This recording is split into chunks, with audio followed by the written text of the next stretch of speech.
السلام علیکم میرے اچھے سامعین، انسان کی فطرت بھی بڑی عجیب ہے۔ کچھ لوگ کمال کے سخی ہوتے ہیں، سخاوت ان کی سیکنڈ نیچر بن جاتی ہے۔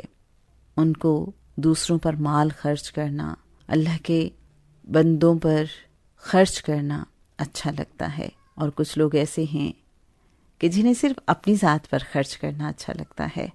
اور پھر ایک کیٹیگری وہ بھی ہے کہ جنہیں اپنی ذات پر خرچ کرنا اچھا لگتا ہے، نہ دوسروں پہ خرچ کرنا اچھا لگتا ہے۔ اور کچھ لوگ ایسے بھی ہوتے ہیں کہ اگر وہ کبھی اللہ کی راہ میں خرچ کر بھی دیں تو بعد میں پچھتاتے رہتے ہیں، ملال ہوتا رہتا ہے۔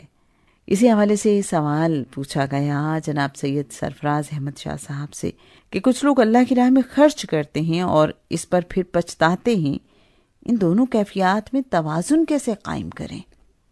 میرے بہت ہی محترم سامعین، روحانی اسکالر جناب سید سرفراز احمد شاہ صاحب نے اپنے بہت ہی خوبصورت انداز میں اس کا جواب یوں عنایت فرمایا کہ میں ایک مثال کے ذریعے اس کو بیان کرتا ہوں۔ اگر آپ ویلڈر کو ویلڈنگ کرتے ہوئے دیکھیں تو آپ کو معلوم ہوگا کہ 20 فٹ کی پائپ کی ویلڈنگ کرنے کے لیے اس نے پورے پائپ پر فاصلوں پر کلیمپ لگائے ہوئے ہوں گے تاکہ جب وہ ویلڈنگ کرے تو گرمائش سے باقی پائپ ٹیڑھا نہ ہو جائے۔ بالکل اسی طرح جو انسانی رویے ہوتے ہیں ان کے ڈانڈے کہیں اور مل رہے ہوتے ہیں اور ہم ڈھونڈتے کہیں اور ہیں۔ در حقیقت بندگی کو حاصل کرنا بہت دشوار ہے۔ اس کے لیے ریاضت، مضبوط عزم اور قوت ارادی چاہیے۔ بندگی کا ایک حصہ یہ ہے کہ مجھے دل سے یقین ہو کہ میرا کچھ نہیں ہے، سب میرے رب کا عطا کرنا ہے۔ اس پر میرا صرف اتنا حق ہے کہ میری اور میری فیملی کی جائز ضروریات پوری ہو جائیں، اور اس سے جو بھی زائد ہے اس پر اللہ کے بندوں کا حق ہے۔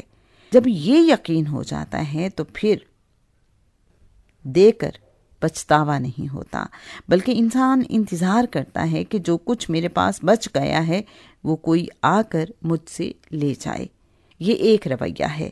دوسرا رویہ یہ ہے کہ جب اللہ کی عطا کردہ نعمتوں میں سے کسی کو کچھ دیں تو اس انسان سے اپنی نظریں جھکا لیں، ہو سکے تو حضرت علی کرم اللہ وجہہ کے طریقے پر عمل کرتے ہوئے کسی بہانے سے اپنا منہ دوسری طرف پھیر لیں تاکہ لینے والا شرمندہ نہ ہو۔